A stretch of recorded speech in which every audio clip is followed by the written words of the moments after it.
আমার একটা রাত থাকতে দিবেন।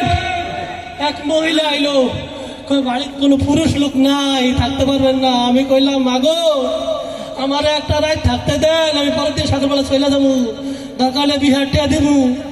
মহিলা কয় দেন বিহার টিয়া দেন। টিয়া নিয়ে কইলো ওই পিছনে গোয়াল ঘর আছে, যান গরু লোক হুইয়াতে। চিন্তা করছেন এত বড় একটা লিডার আমি, সারা রায় পথের মতো এলাম ছাগল লগে এখন গরুর লগে। আরে আল্লাহ, যাই হোক কোন রকম গরুর লগে ঘুমাইলাম। সত্যি যখন লাগিয়ে আইছি তখন কইলাম ও মা বৃষ্টি আই করতে কা আইতে সময় তো দেখলাম আকাশ অনেক ফর্সা। ওরে খোদা সব খুলে ছাড়া দিয়ে বলো তোর ঘরে বলো। আবার জায়গা লাইলে অন্য জায়গা ভুইলাম, কপাল খারাপ। একটু পরে ওই বাড়িতে বাড়ি করছে, ডাকাত করছে। ডাকাত কইল মহিলা রে, ওই মহিলা দরজা খোল, কি আছে সব বাড়ি করে সিন্ধুকি চাবিল। মহিলা কি রাজনীতি করলো ভাই?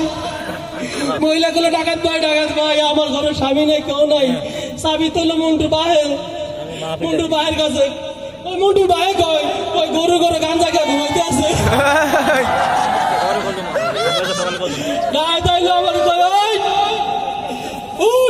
সিন্ধুকে চাবিল। আমি কই ভাই বিশ্বাস করেন আমি এবার কেউ না, আমি পথিক, আমি বড় একটা লিডার। ডাই দেখা গাঞ্জা খাইলে নিজের লিডারই মনে হয়। ওরে ভাই এই কথাকে এমন কেলানি মারতেছে, আমি ওকে যতই কই ভাই আমি কেউ না, ভাই আমি এবারে কেউ না। মাঝখান দেয়া ওই মহিলা আবার রাজনীতি করা শুরু করছে। কয় মন্টুর বাপ আর বিটা খাইও না, আর বিটা খাইও না। 5 বারের স্বর্ণ আর 5 লাখ টাকা দিয়া দাও, তুমি পয়সা থাকলে আরো ইনকাম করতে পারবা। আমি কইলাম মা তোর পায়ে ধরি, আমার মাফ করে দে, আমার ভুল হয়ে গেছে। ডাহাতে একটা লাঠি দিয়া কয় দেখ কেমন গাঞ্জা খাইলে বউরে মা কয়।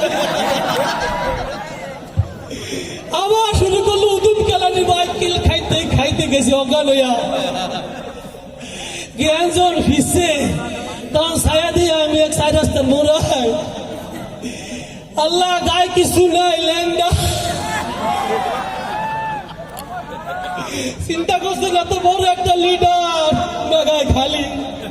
কোন রকমের চতুর্দিকে তাকাইয়া ছায়া দিয়ে একটা মানবতার দেয়া। একটা মহিলারে একটা উন্ডা পাইছি আর এই লুঙ্গি পাইছি। সারা রাজ্যে কেলানি খাইছি, শরীরটা আর যায় না।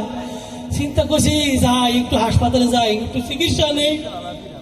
গেছি লাইনে দাঁড়াইছি। একটু পরে এক ভাইয়ে আইয়া কয় ভাই ধরেন আমার ফাইলগুলার প্রেসক্রিপশন রাখেন, আমি একটু অসুবিধা আইতেছি।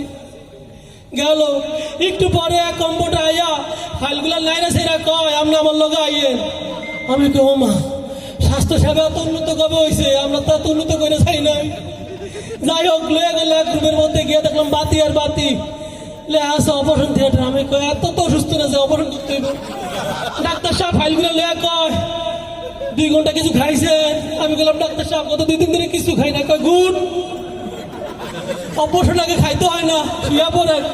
আমি কি আমার কি উত্তরে সুযোগ দেয় না, না সাই দিন ইঞ্জেকশন ঢুকে গেলাম আবার অজ্ঞান হইয়া। যখন গেল ভিসে ছায়া দিয়ে আমার বাম চোখটা কায় অন্ধকার আর ডান চোখে খুয়া হাতে ব্যান্ডেজ। নার্সে কইলাম আমার কি হয়েছে? আপনি তো এই বৈষম্যবিরোধী ছাত্র আন্দোলনে হাতের চক্ষুদান করছেন। ওরে আল্লাহ রে, আমি নাকি বৈষম্যবিরোধী ছাত্র আন্দোলনের হাতের চক্ষুদান করি? যে ছাত্রদেরকে আপনি পিটাইছি, মারছি, আগুন দিয়ে জ্বালাইছি, এগুলো নাকি চক্ষুদান করছি? আমি দুঃখে গেলাম আল্লাহ আমার নিয়ে যা, আমি থাকবো না। অমনি নাচে কইলো আপনি কি মৌনত দেহ দান করতে চান? আমি তো বুঝে গেছি, আমি আমার শিবিরে পাল্লায় পড়ে গেছি, আমি বৈষম্য বিরোধী ছাত্র পাল্লা পড়ে গেছি। আমি কোন রকম জীবনটা নিয়ে আসন দিয়ে ভাগছি। কারণ হাসপাতাল লোক আমার খুঁজে, জনগণ আমারে খুঁজে, পুলিশও খুঁজে, কই যাইতা। আজকে আমি কই আছি ভাই?